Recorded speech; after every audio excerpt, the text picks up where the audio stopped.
Hey, thank you for joining us tonight. Looks like we've got a good attendance. I just want to say thank you for tuning in to our Maintain Right series. Tonight we're discussing the significance of paints and coatings with Michelle Duhon. My name is Anna Bernes. I am the Director of Conservation and Education.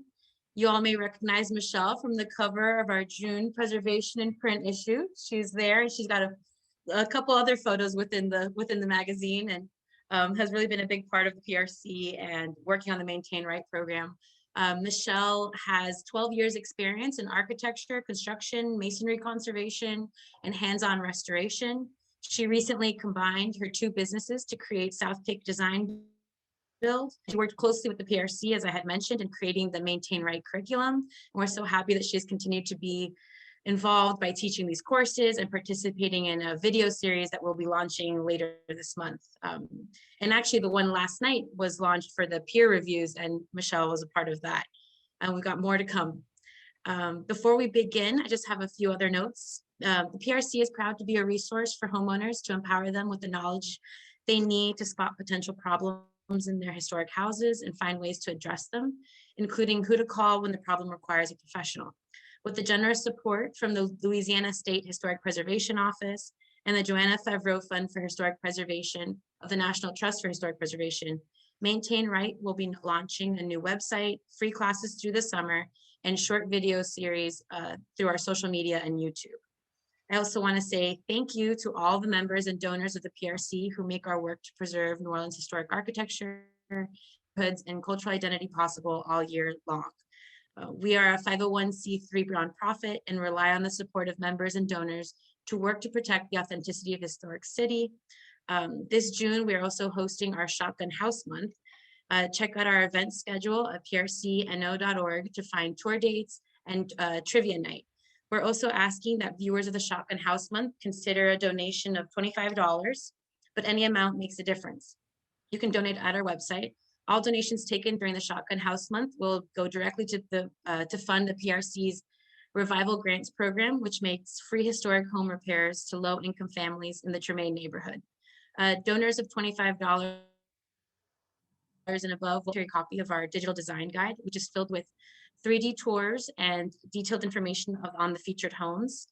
While you're on the website, I just want to say the PRC has some fun merchandise on sale all month of June. With t-shirts, books, masks, everything is 20% off. And if you are not already a member, please consider joining.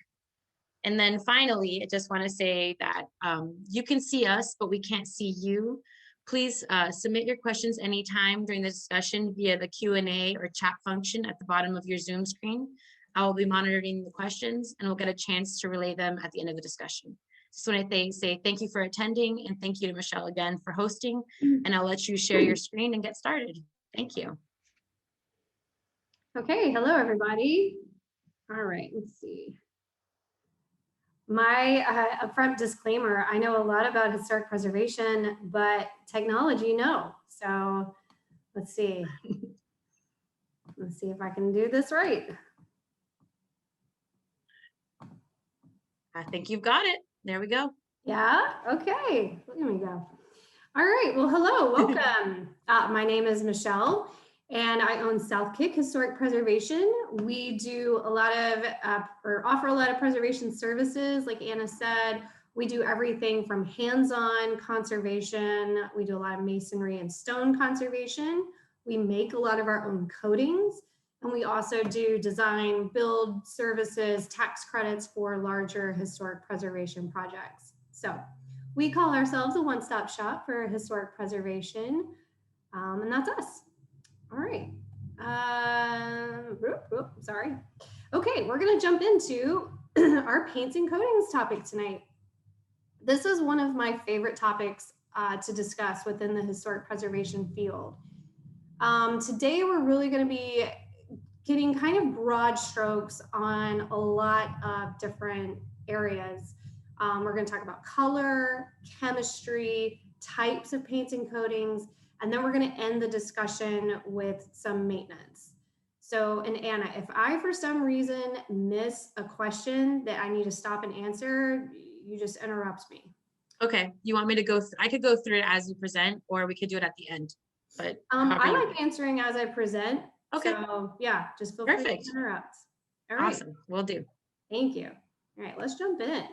So to begin with, you're hearing me say two words, paints and coatings. What are those words? What do they mean? Simply put, and the best way to remember, all paints are coatings, but not all coatings are paints.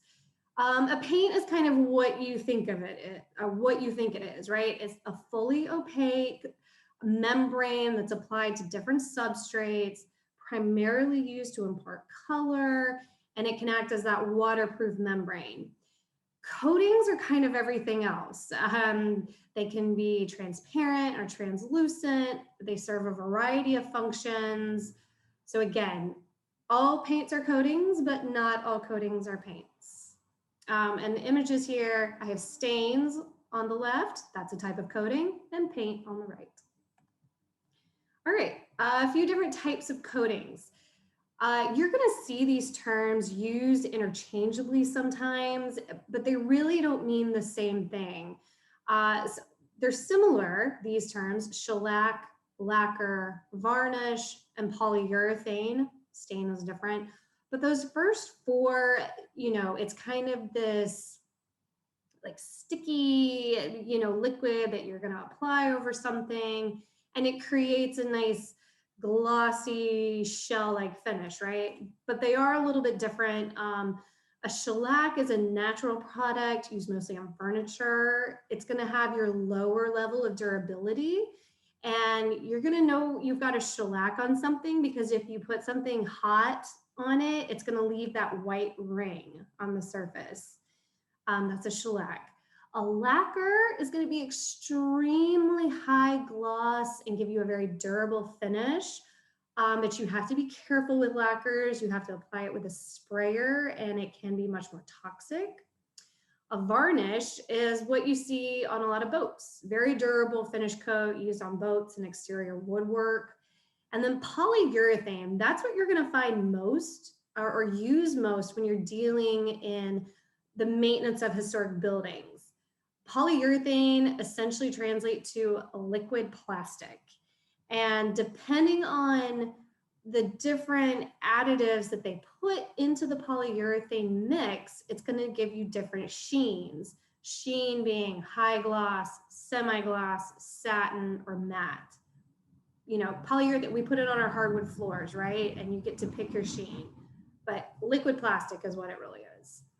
A stain, we're familiar with stains. You put it on a lot of your woodwork, again, on your floors.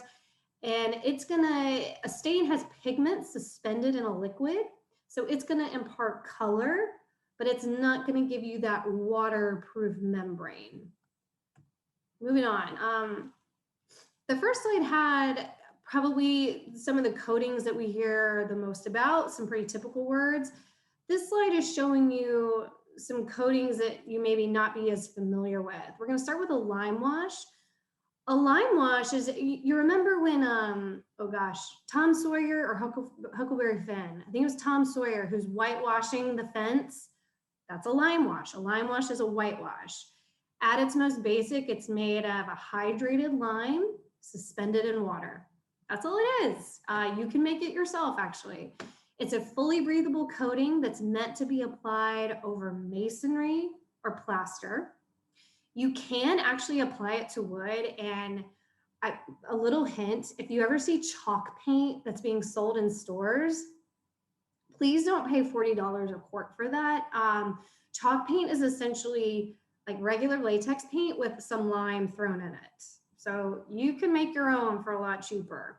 If you have questions about that, feel free to email me later. Anyway. It'll be our next class. Yeah, how to save money on chalk paint. Yeah. Elastomeric coating, man, that's a great one. That's a coating that's going to be 10 times thicker than paint, used mainly on roofing services. You see it almost every year this time of year on the Mercedes-Benz Superdome roof. That's an elastomeric coating. Zinc coatings, that's used mainly as a primer on steel. If you ever see like an exposed steel beam and instead of being red, it's kind of like a really dark brown or black, That's a zinc coating that's been applied to it to protect the steel. And then we end with paint. You know, we'll be talking about paint a lot, but basically it's a non-breathable opaque coating used on a variety of things to do a variety of purposes. So, Can I stop you there just real yes. quick? And this is something that, I mean, I know we might know about, but not a lot of other people. I think elastomeric paint is something someone wants to, you know, might get recommended because it lasts forever. But can we talk a little bit about why it is so damaging to some historic buildings? Right. So like I said, elastomeric coatings, we see it go on the Mercedes-Benz Superdome roof. That's a great application for it, right? An elastomeric coating, first of all, it's not a DIY type of coating. I wouldn't recommend that you go purchase that and apply it yourself. The only time that I have ever used them in the context of historic home maintenance would be on a balcony, you know, repair, where you almost have to have a balcony service acting like a roof, you know, acting like a roof membrane. There are some applications there that you can use them for, but you have to be very, very careful and conservative with when and where you're using elastomeric coatings, because they create such a barrier for moisture. Not only are they going to keep it out, they're also going to trap it in, and they're nearly impossible to remove. So it's something a professional should be applying, not a DIY thing. Again, got to be very careful about it. Did I answer that question, Anna? Yes, thank you. All right, we're gonna move on. Okay, what goes into our paints and coatings? Paints and coatings have the same basic ingredients. And you see your little paint can here to kind of show you how much of each ingredient is gonna go into what you're purchasing. You see the liquid at the bottom, that's the most of it. A lot of times that liquid is water. So what you are paying for, you're getting a lot of water in there. A little bit of additives. Our most famous additive is lead. We're going to get into that more in a little bit. The binder is the most important part of any paint or coating. And it's really what separates them or defines them and makes them different from each other. Binders are things like, we talk about latex paint. Latex is the binder. We talk about oil-based paint. The linseed oil is the binder. So we're often defining our paints and coatings by the binder. The binder is what's holding everything together, okay? It's keeping the ingredients working happily together. Lastly, we have the pigment. Pigment is what's giving us the color we want. Now, historically, we had to be very careful about what kinds of pigments we use, how much pigment we were putting into our paint or coating. Now with modern paints and coatings, doors are wide open. It is much easier. We have much better leeway in terms of using and mixing different pigments. But you can kind of get an idea of what's going into your paint and coating just by this little diagram. All right, I'm gonna move on. This is my favorite slide. This quote, blood is thicker than water, but oil is thicker than both, from Mr. J.R. Ewing of Dallas. Now, why am I driving home this point? Oil versus water, it's going to define, again, a lot of your differences in paints and coatings. We just talked about an oil-based paint versus a latex, which is water-based paint. Oil versus water. And they don't want to be mixed together, right? You certainly don't want to actually mix them when they're wet together because they have different solvents and many times different binders. Again, going back to those ingredients. You also have to be careful about how you use one after another, right? And we see this on historic houses all the time. So let's get into this a little bit more. I get questions about this a lot. We're going to start with our oil-based paint on the left. It's called oil-based paint because historically its binder was a linseed oil. Linseed oil is a natural kind of oil, right? It had pigments to impart color. It typically included lead as an additive. Lead was a phenomenal additive in older paints. Why? because it made the paint more durable. It improved its curing time or drying time, gave you a more durable surface, just a more durable finish. In oil-based paint, you had turpentine as the solvent. Now, turpentine can be very harmful. You have to be very careful dealing with turpentine. And it's the turpentine that gives an oil-based paint that very specific odor. It's also the turpentine that means you have to use mineral spirits to clean up after oil-based paint, right? So it's just harder to use. The main difference, oil-based paint cures. It does not dry, it cures. And there's a difference. When something cures, it's actually a chemical process where all of those molecules are suddenly, we'll say, being rearranged and having, kind of a new relationship with one another. The curing process, one, typically smells bad. It's off-gassing. Two, it's going to give you a more brittle and harder surface. This is why a lot of times we still like to use oil-based paint on things like trim and doors, where they're going to have a lot of hands touching them, very high traffic. It is a more durable finish. Now, I want you to look at these bottom images. The one on the left, that is called alligatoring. When oil-based paint, which includes lead, gets very old, it just continues to cure and cure and cure. But eventually, it starts to do this, alligatoring, and it starts to chip and flake. And this is when a lead-based paint becomes dangerous, right? Because these little flakes can fall off the wall, and kids, pets, anybody can pick them up, track them around. Children have been known to eat them, and lead tastes sweet. So you have to be careful with it. Just know that when you see a coating, an oil-based paint start to alligator, it's time to address it. And would you say that you should hire a professional to abate that lead paint? Yes. So in modern oil-based paints, anything after 1978, that was the cutoff when we stopped using lead in paint, or commercial paints anyway. Anything after that date is not going to include lead. And honestly, things that were applied in the late 70s are probably going to start alligatoring. So it's not like every time you see old oil-based paint, you should immediately freak out and assume it's full of lead. But if you're concerned and you know that the building is older than 1978, which, let's face it, most of our buildings are, then yes, I would suggest having a professional come in, at least take a look and, let you know a price to properly abate it. Yeah, and they're able to test it for lead in advance of like going through with the whole removal. So that's Absolutely. always good too. Yeah. Okay, so let's go on to our latex-based paint. We call it latex paint. It is a water-based paint. We're calling it a latex paint because historically the binder, remember the binder's the thing like holding everything else together. The binder was latex. Latex as in came from a rubber tree. We haven't actually put latex into latex paint for a very long time. Latex has now been replaced with acrylic polymers, essentially man-made plasticky type things.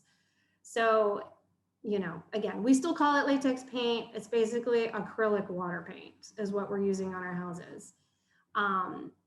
It's also going to have its pigments in there for the color.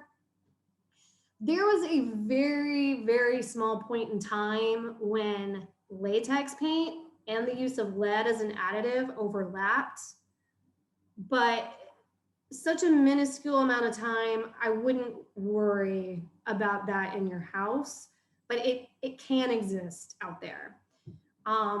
Latex-based paint is going to have water as its carrier or its solvent. This is what makes latex paint so much easier to clean up, right? It's water-based. The big difference, latex paint dries. It doesn't cure. Remember we talked about curing, how everything is changing and off-gassing. Latex paint dries, meaning the water evaporates out away from the solids, and then it leaves a membrane behind. Because of this and this kind of this creation of a membrane, latex paint remains flexible during its lifespan. And you see this image down here. This is peeling latex paint. So if you walk into an old house and you see this peeling going on, that tells you it's latex. If you see this alligatoring going on, that should tell you it's oil-based and probably lead-based. Any questions before I move on? Okay. I think we're good. Oh, this one has an effect. I get this question a lot. Can I put latex paint on top of oil-based paint? Yes, it's actually a great practice. I use this silly little mnemonic device, oil primer under latex, opal. So on something like a window sash, if you're having your window sashes, repaired or even newly milled, or a door, we use oil-based primers and then coats of latex after that. Don't do the opposite. You don't put latex primer under oil. Okay. Is there, oh, sorry, just curious, is there a reason, like, because it's a less strong material? Yeah, so remember how we said latex paint is a membrane that remains flexible? So think about it like a foundation. You don't want your foundation moving and doing this if what's on top of it is trying to stay still And brittle, right?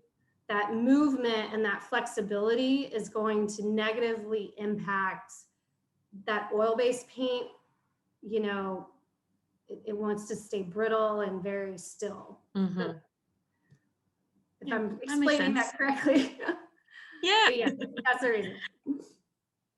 Okay, let's get into historic paint mixing. Historically, painters for houses were a lot like artists. They would hand mix on site their ingredients, right? They weren't going to a Home Depot or a Helm Paint and buying gallons and gallons of pre-mixed paint.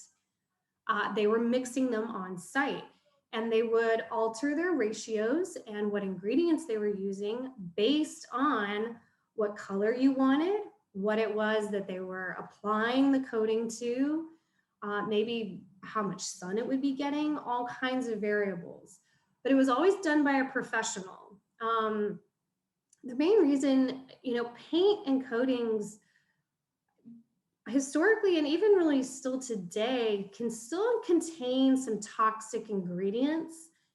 And you're going to hear me kind of talk about this a lot. Historically and today, pigments, when you're dealing with loose pigments, you've got to be very, very careful.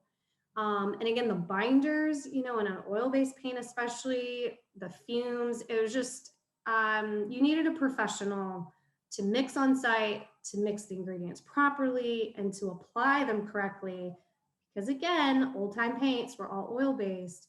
You needed proper ratios so that everything would cure correctly and you would get the effect that you were paying for. And here you see a little image.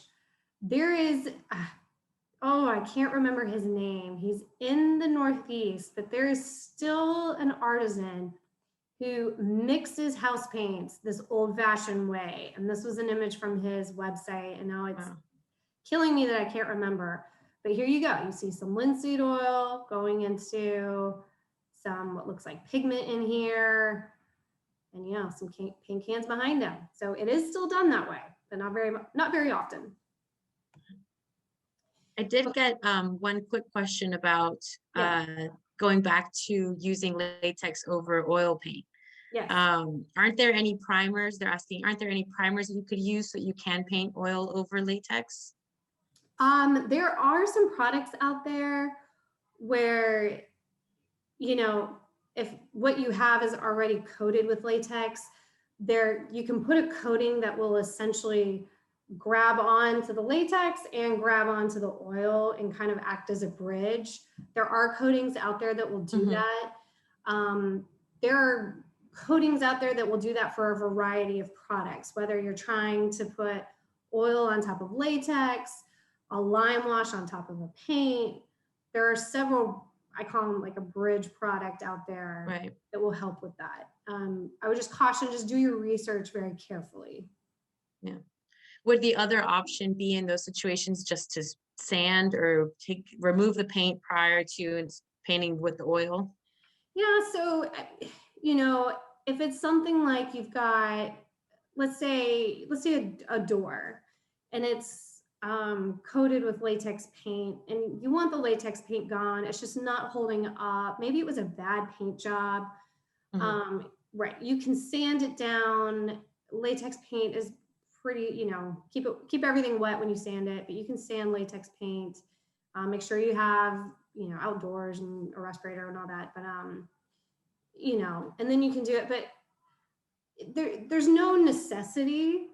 You know, I don't want to tell anybody, oh, right away, go out. If you have latex paint on something like all your doors, go remove it and paint everything with oil-based paint, you know. That is a lot of work, but if it's, you know, if it's something like your front door and you're like, man, I just really want some oil-based paint on this, you can do it. Yes. Right. Cool. Thank you. I will also pause here and say you should always be very careful when dealing with old paints. Be careful about sanding, respirators, outdoors, and be very, very careful if you're using heat. A lot of people will get very happy with the heat gun. It does help remove a lot of paints and coatings, but what that also does is it releases and makes all those nasty toxins evaporate out and right up into your face where you breathe them in. So be very careful about heating anything up, sanding anything when you're prepping. All right. We talked about mixing. Okay, breathable coatings. Aha.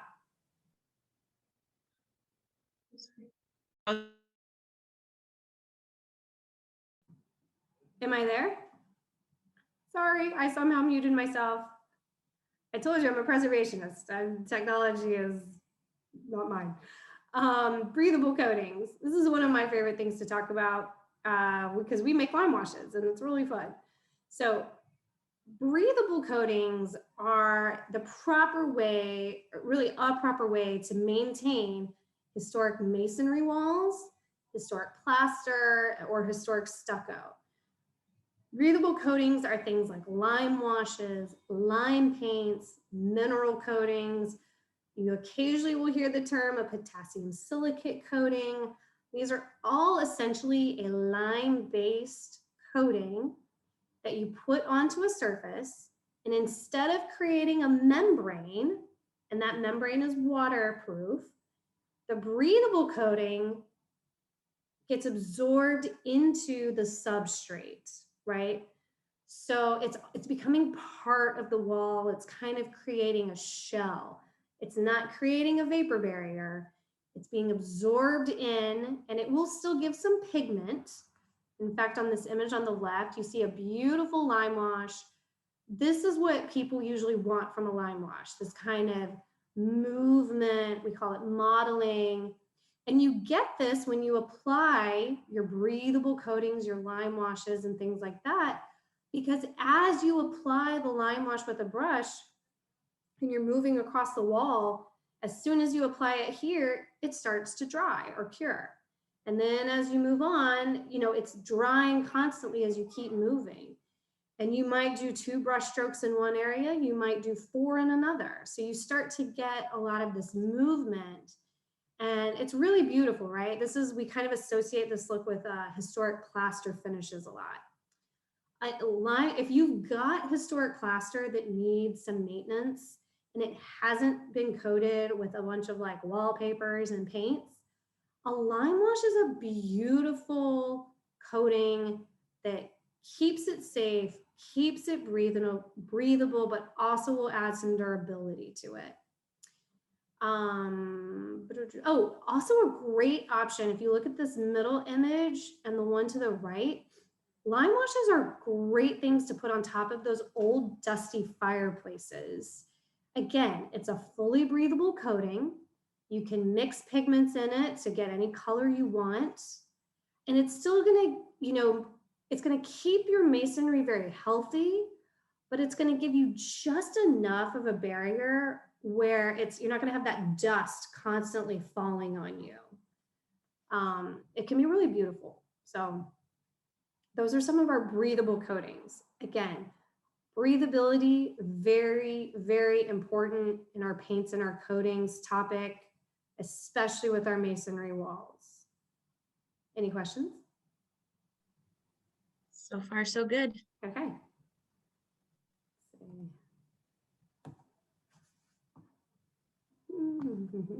There we go. Okay, now we are getting into the really fun part. We are going to talk chemistry and history of colors, right? Sorry, there's a bug. Okay, this is kind of my basic spiel that I would like everybody to kind of remember and just absorb for the next few slides. Colors and our coatings come from pigments. Pigments in their raw form look like this. They're powdery. They are very dense and, oh, what's the word? Not pungent. Very, I can't think of the word I'm looking for. Dense and, you know, they pack a bold punch. These are Vibrant. Vibrant. Thank you. Thank you. You could thank Jamie in the chat. Thank you, Jamie. This is actually, these are, you know, our historic pigment colors. And what do you see? Very earthy, right? Dark, earthy, earth tone colors. You know, you don't see a lot of crazy purples or cool tones in there. They're mostly warm. All right, second point. Pigments come from natural minerals. Here, this is where we would get an iron oxide from. Minerals are rocks. You know, we're essentially taking rocks from the earth, grinding them up to get this, a pigment. Now, the last point on this slide, Western art heavily influences US color theory and usage. Now, we're in New Orleans. New Orleans kind of takes Western color theory and Western art history color theory, sends it through the Caribbean, jumbles it up, and creates something totally new. And we're going to explore all of this. All right, we're not going to go through every color in the rainbow. We're going to talk about 3 of them today. First, we're going to talk about the chemistry and history of the color red. You saw earlier that iron oxide mineral. That's where we get our reds from, right? Iron, red. Iron oxides, they're very plentiful in the earth. You can find them on every continent. They are pretty easily sourced. That makes them inexpensive. And yeah, inexpensive, easy to find. Red has historically been used to symbolize man, the human condition. And it's kind of fitting, right? Blood is red. Red also symbolizes power, right? Man's quest for power. Symbolizes seduction, but also mortality. All these very kind of human themes in Western art. Interestingly enough, you see some cave-dwelling paintings down here in the bottom. Red was man's first paint color. Again, comes from iron oxide, very easy to get to. So these are early cave-dwelling handprints that we see down here. Now, let me talk about our other images first. Up here, we have kind of a shaky photo. I'm sorry about that, but this is a red barn. And you can see it's very faded on one side, less faded on the other. They used red on barns. You know, it was meant to help everybody see the structure through storms and through snow. But I want you to remember how faded on one side and less faded is on another. And here, just to tie it back to our Western art history, this is a painting by the Renaissance master Raphael. It's the Madonna and Child. And look, she's wearing what? A red dress. but she's also draped right here in a blue cloak. Remember that later. And then she's holding her son, who is Jesus, and he's kind of what? He's both. He's in between, right? A hand on the red and a foot on the blue. So remember this symbolism, red being associated with man. Now, the way the color red actually works, if you think about a rainbow, red is at one end, red, orange, yellow, green, blue, purple, blue, violet at the other end. Red, when we see red, what it is actually doing, that pigment, the molecules within that pigment are absorbing the high energy end of the color spectrum, and they're reflecting back the low energy end, the red end. However, in this process, because they're absorbing the high energy and giving us back the low, all of that high energy is essentially kind of shaking up the molecules. That's what makes red an unstable color. Red is going to fade the fastest out of all the colors. And that's why it's absorbing high energy, reflecting low, getting shook up in the process. And all that shaking is essentially making the molecules break apart. So if we look back at our barn, this, the faded side, is almost certainly the very sunny side, right? It's being pummeled with a lot of light, getting hit with all that energy, breaking apart, and the red fades. You also have seen this on those pieces of art in front of NOMA when you approach from the city park entrance. There's, I think it's a Liechtenstein, it's a piece of bacon. There's 2 or 3. Anna, do you know what I'm talking about? And the red one is completely faded, but the other 2, I think it's a blue and yellow one, are just fine. Yeah, I honestly didn't know there were pieces of bacon. I think they're bacon. I think. They do have that like squiggle effect. My apologies to Liechtenstein if they're not bacon. But the red one is faded and the others are fine. This is why. Red fades, it's unstable. All right, let's go. Let's go to blue. We talked about how in that Raphael image, Mary also had the blue cape. Well, blue symbolizes God, the heavens, the mysterious, the sacred in Western art. Now, where does blue come from? Blue comes from lapis lazuli, which gives us the ultramarine pigment. So here you go. This is lapis lazuli in its mineral form. And then when we grind it down, we call it ultramarine. That's its pigment name. Blue also comes from azurite, which we actually have some we can mine in the Rocky Mountains, or very toxic minerals like cobalt. In our practice, we mix and work with a lot of blue pigments. They are so difficult to work with. Oh my goodness. You have to wear special masks and gloves, and they just don't want to cooperate with other pigments. Very hard to work with. They're very rare too, right? Blue was always very expensive. That's why in a lot of early art, Western art, and in a lot of early Japanese art even, blue was a very special color and it wasn't used wildly. You know, it was conserved for special moments.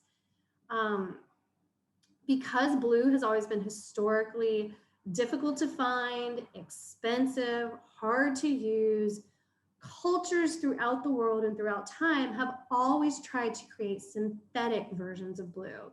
The Egyptians were probably the most famous for this. They used a synthetic, meaning like a man-made blue pigment in their makeup. But I believe it was a carcinogen. It was very, very bad for them. So again, blue pigments, difficult to work with, rare, expensive, used to symbolize gods and heavens and very special things. So here we have an image, a Byzantine art image. Again, that's Jesus wrapped in a blue cloak.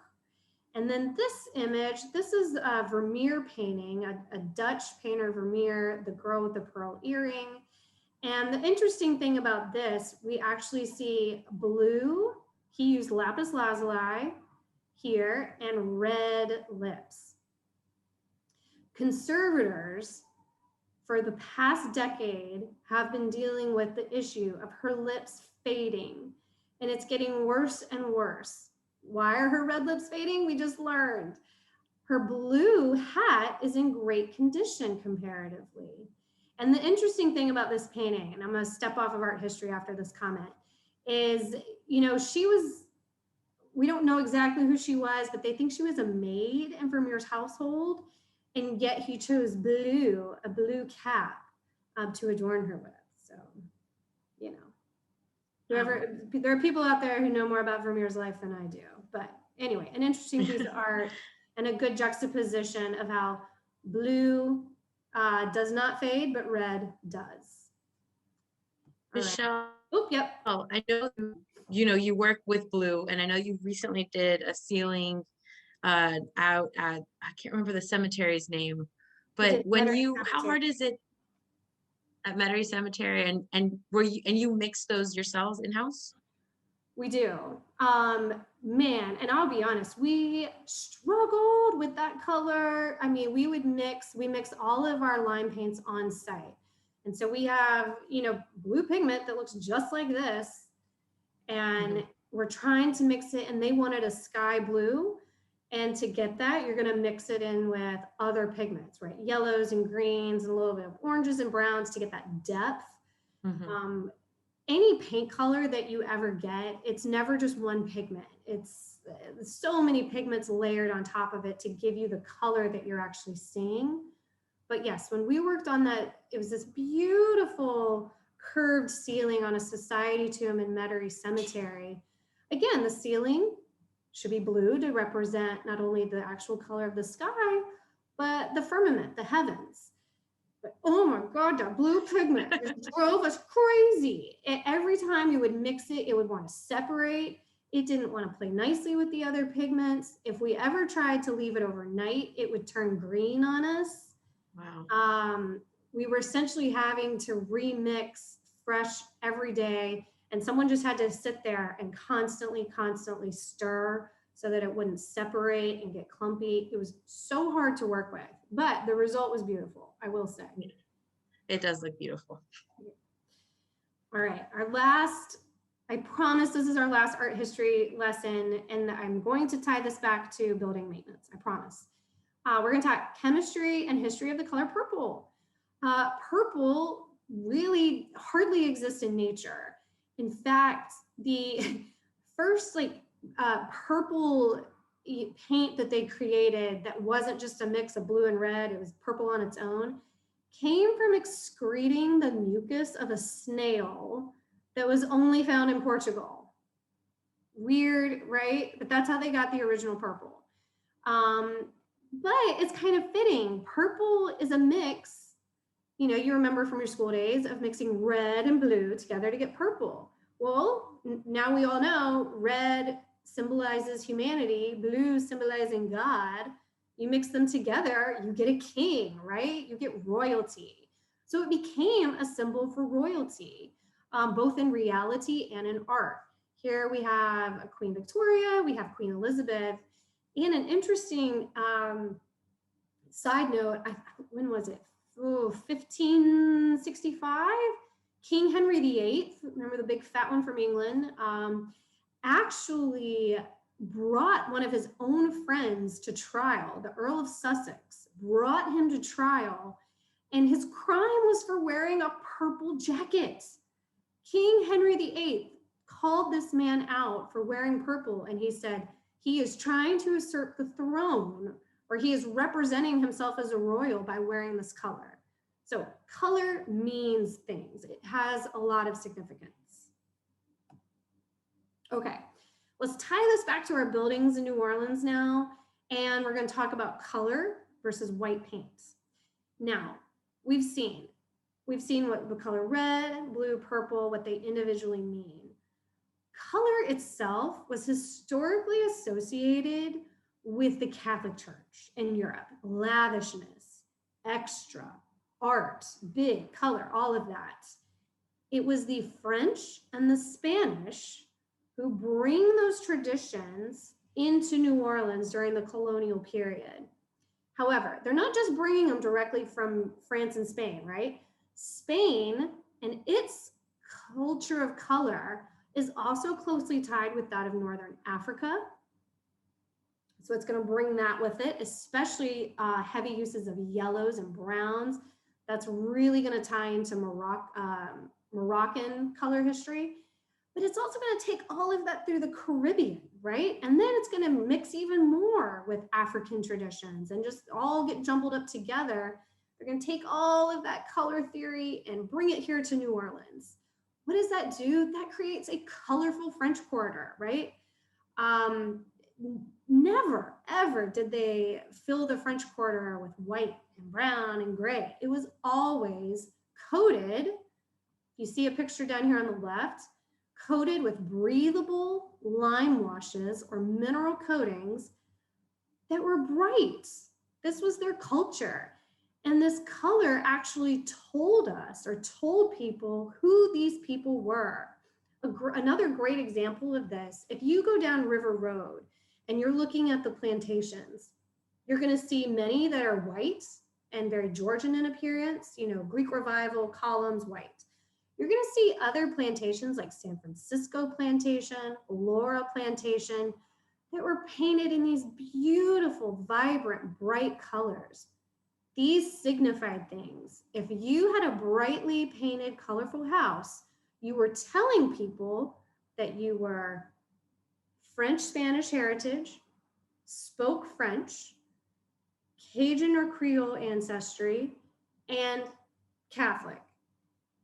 Conversely, if you had a white paint on your plantation facing the river, you were probably English, you were English speaking and potentially even Protestant with a German or English heritage. So again, back to the idea that color signifies culture. As many of us are probably aware, the Voc Commission is one of the very last historic district commissions in the US to actually regulate the color of your building. And a lot of people get, I'm not upset, but a little aggravated with this issue, but it's totally appropriate because as we've seen, the colors in the French Quarter actually tell a story about who the people were that built that place. Again, color and its significance. Just real quick, down here, these images, this is stained glass from a very famous cathedral in France. It's showcasing a lot of blues and reds. This is the Chartres Cathedral in France. And then these are typical Haitian dresses. And again, this is just showing you from France to Haiti to New Orleans, this big use of color. Now we're going to get into whites. White and grays and blacks come in and out of being trendy, come in and out of popularity. White historically was really adopted in architecture after the Protestant Revolution. And remember, the Protestant Revolution in 1495 is a rejection of Catholicism. It's rejecting that lavishness, that color, that extra. It's bizarre. It's too much. They want simplicity, cleanliness, straightforward. They like the color white. Now, Puritans, who actually get kicked out of England, remember, for being a little too strict, make their way to New England. And here we've got an image of some Puritans below with their blacks and their gray dresses and their love of white buildings. And that reaches New England after the colonial period, after the Louisiana Purchase, which remember, 1803, suddenly Louisiana is no longer European, it's now American. We see an influx of Protestant English-speaking settlers coming to New Orleans, and they're bringing this tradition of using white paint with them. Now, these settlers, or excuse me, immigrants, are not welcome in the French Quarter. Again, our French Quarter is defined by our Creoles, our French and our Spanish, Catholic, colorful, loving people. English-speaking Protestants not welcome so much. Where do they go? They go uptown, starting in the Faubourg Saint-Marie and stretching uptown. And here you see a nice little Greek Revival painted white building. That's pretty much what a lot of them built. Yeah. Oh, over here, this is white lead, you know, an original little container for lead as an additive. Lead starts out white and very gooey. And then historically, they love to burn it or heat it up to make other colors. Don't do that. Any questions? Definitely do not do that. Don't do that. Let's see. I don't think I have much more, and then we'll take questions. Okay. So I've talked a lot about color theory, chemistry, significance, types of coatings. Now let's just go over, this is the Maintain Right series, so we're going to go over some maintenance principles. Priming. Priming your substrate, or you know, the surface that you're about to coat, is very important. And you know, you can always read a manufacturer's sheet, a data sheet as to what proper priming methods go with each coating and each substrate.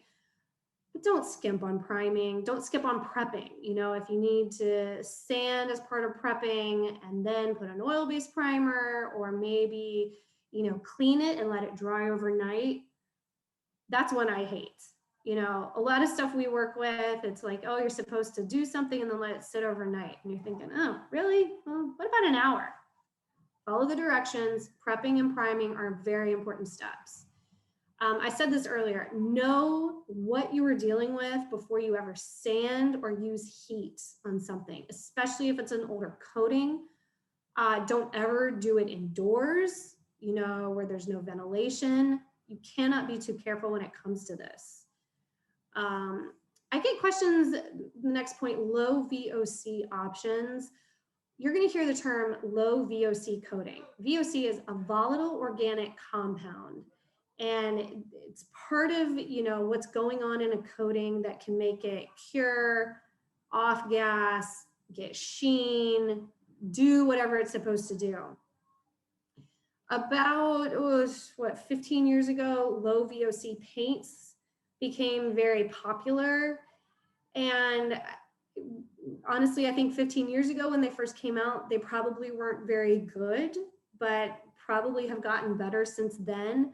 And the idea is that a low VOC coating is not going to off-gas all of those toxins into the environment. A lot of people like to use them in nurseries, you know, or maybe someone who has asthma, respiratory issues. Those are options out there. Let's go to the next point. Coatings are often meant to be your final vapor barrier on a building, on a piece of furniture, you know, on a door, anything. So don't let it fail. Keep your eye on it. You know, if your paint is failing on your siding, it's not doing anything to keep water out. And, you know, if you've got a historic weatherboard with peeling paint, and that weatherboard is just constantly now taking on water because the paint is failing, you've created a nice little snack for some termites, you know, so you have to be very aware. Keep your eyes on your paints and on your coatings. They have a big job to do. They're not just there to give, you know, to impart color. A lot of coatings are also really meant to be a sacrificial barrier. What do I mean by that? You're going to hear, especially in a lot of commercial buildings, they'll put something called a graffiti barrier. And that's simply a clear coating that's going up on the side of a building. And if somebody comes by and sprays graffiti on it, it's the coating itself that's going to take the graffiti, and then all you have to do is wash it away. However, if you neglect to reapply those sacrificial coatings and they keep taking abuse, then you've wasted your time and money. So they do have to be maintained. This is my favorite point to make. I always hear clients say, oh, don't worry about quoting, paint work. I'll just do that myself. And I just kind of go, oh, a bad paint job makes good work look bad. And that's just an unfortunate truth, right? Because painting seems like easy work. It seems like something we can all do. Maybe we can. But a lot of times I find it's worth it to pay a professional, especially if you're dealing with historic buildings and you've got older coatings that are failing and need to be mitigated properly. Last point, don't trap moisture with your paint. Remember, paints and a lot of coatings, some are breathable, many are not. Paints are not breathable. Paints are vapor barriers. It's a membrane. It's going to keep water out. It's also going to keep water in. So if you put paint, a vapor barrier, on something like a solid masonry wall, and that solid masonry wall is always going to be full of moisture because bricks are like kitchen sponges and they just soak up water. If you put paint or a sealer on one side of that wall, you're going to trap the water inside and it's going to find other ways to get out of that wall. It might be by going through your plaster and making the inside of your house smell real musty. It might be by evaporating out at the water table level, and then you're going to see pieces of brick actually fall off. You have to be careful, especially with masonry walls, if you're putting moisture barriers on them in the form of a paint. So I think that's it. Those are my maintenance principles. Yes. I hope you've enjoyed. Do I have any questions? Yes, I have a few that I've just kind of caught through the chat and then some of my own actually. Great. But since you are talking about the sealants for masonry walls, there was a couple questions about, since you had talked about sealing the fireplaces, is there a coating to go on brick that keeps it healthy but doesn't make it a color? So I think you had shown using the lime wash, but is there something else that can be placed on it? Yeah, so lime wash can be white if you're looking for white. Doesn't have to be a color. If you're looking for something that's clear, just be careful. You can find breathable clear coatings. You also want them to be matte. Prosoco, P-R-O-S-O-C-O, is a company that makes breathable coatings that are clear for historic masonry. I am not sure if you can it's not something you can purchase online. You would have to purchase at a store like Masonry Products, but they're a very reputable company and they make products for historic masonry walls. So yes, there is that. Just be very, very careful. I think Yeah. I think one of the for when reviewing those is for high permeability. Yes. And that's really where it's talking about that breathability or permeability that you want to find for the historic masonry, and make sure that you're, again, not trapping that moisture like you had mentioned. Yes. All right. Let's see. For exterior work, is there any problem with using an airless sprayer? For exterior work, is there any problem with using an airless sprayer? Not that I'm aware of, but I'm not the authority on airless sprayers. I know in practice, I mean, if we are working outside on exterior work, you take a deep breath, it's like, oh, okay. Suddenly you have a little bit more, you have more options and leeway. I don't want to give the wrong answer to that, but I would assume no is the answer. Right. Let's see. Try to make them all make sense. So we had also another question about paint removal. So I know we talked a little bit about sanding, and did you want to, this might be a whole class on its own, but what about dipping your windows and doors for paint removal? Yes, so that is an option. You take it to a professional and they can dip it. My one caution against that is, dipping, like let's say you're dipping a historic window sash. A lot of times you're going to get them back and you're going to find that the wood grain has been raised and it's fuzzy. that means there's essentially been a little bit of damage to the wood itself. If it gets to that point, there's not much that I'm aware that you can do to reverse it. You know, it's the chemical has actually done some negative damage to the wood. That is a very quick way to get rid of lots of paint though. Chemical paint strippers are out there. If you are doing exterior work, we use chemical paint strippers all the time. You do have to be careful about getting them on your skin. They're highly alkaline, they will burn. You know, you've got to wear gloves, you need to wear a mask and all of that. But in our practice, we deal a lot with removing inappropriate paint from monuments and buildings. We typically use chemical paint strippers that, you know, you apply with a brush and then you can scrape off or lightly power wash.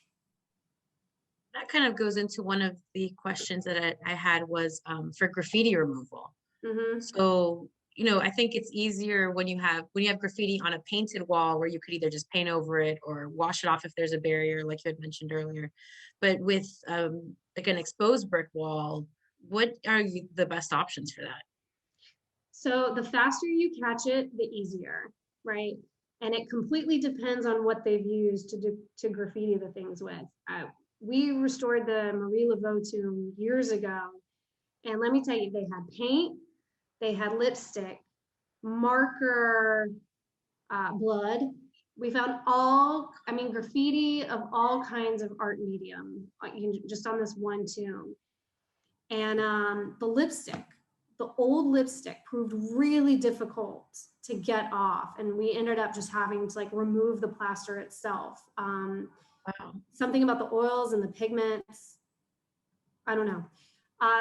Things like Sharpie markers are typically pretty easy to get off. In fact, if you catch them fast enough, a little bit of rubbing alcohol will actually take them off. What else? Spray paint, especially if it's on a porous surface like a brick, that can be challenging. You're gonna have to go get something, usually like a paint stripper. What else have we seen? I think a lot of people want to just grab the pressure washer and maybe try that, but usually bad idea. Well, it's usually going to be better for the building if you try a less aggressive method and use a chemical first. Now, if you're finding that the chemical isn't working and you're just having to apply and scrub, you know, over and over and over, then that in of itself is a lot of wear and tear. We don't ever choose pressure washing first. That's kind of our last option to get something off. Mm-hmm. We're going to try, you know, the easy chemicals first, then go to the harder chemicals, and then pressure washing at the end. Yeah. Yeah, that's right. Because you don't want to ruin that hard surface of the brick so that there's future moisture problem, even more moisture problems at the end. Exactly. Yeah. All right. Let's see. We have, what type of paint would one use to paint an old iron fence? I always assumed it was oil. Yes. So this is a good question. More importantly, be very careful when you're prepping your old iron fence. Old, you know, paints that particularly went on metal can be full of really nasty stuff, worse than just like lead. Some of them, God, was it cadmium? Oh, I can't remember now, but we had one tested and it was full of nasty, nasty stuff that you really want to be careful with. Gloves, respirators, you know, be careful when you're sanding and prepping it. But they have, if you go to any store like a Helm Paint, you know, a specialty paint and coating store, they will always make great recommendations for you based on the condition and the material. But yes, I usually prefer an oil-based, you know, some type of oil-based coating. Right. Okay. So what about notable historic buildings like the Blue Lady and the Pink Lady on St. Charles? Would those have been historically accurate for the time they were built, or would they have been white? That's a great question. So I didn't get into particular colors for particular architectural styles, but the Blue Lady and the Pink Lady on St. Charles Avenue are examples of Victorian era specifically, was it Eastlake style architecture. So they would have always been colorful. Victorian era buildings were typically very rich, a bit darker, let's say earthy. In fact, the very first, excuse me while I speed through this. Oop, there we go. This house. These are beautifully historically accurate paint colors. This is a shingle style Victorian era house. But see how earthy, they're very warm. You want to say dark is not the right term, but the hue is, the hue is very rich. So Blue Lady, totally historically accurate. There's a house on St. Charles. It's not the Pink Lady. It's been painted. It has been painted white and gray within the past 10 years, I believe. It's a beautiful, beautiful house.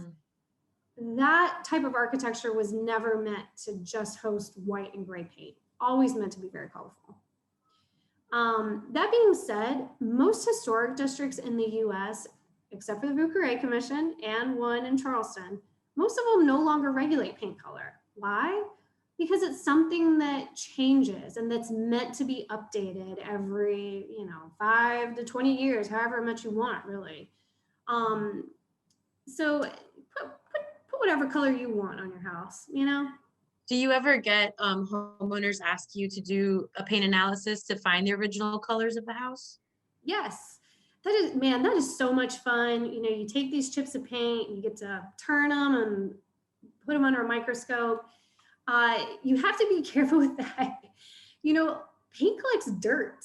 And so even when you're looking at these paint chips under a microscope and doing paint analysis, you have to be careful how you're matching colors. And, are you looking at dirt? Are you looking at clean paint? And you have to be able to differentiate primers. Historically, primers were not always white. Many times they were yellow or gray. A lot of times they would actually put a red primer under green paint to bring out its warmth and its earthiness. So there is a little, you kind of have to know what colors go with what. An interesting side note, dark green was the first commercially available paint color that homeowners could go buy from their version of a Home Depot. And that's why we have so many historic houses in the US that are white with dark green shutters, because everybody could just go buy a can of dark green paint. So that's what they did. That's fun.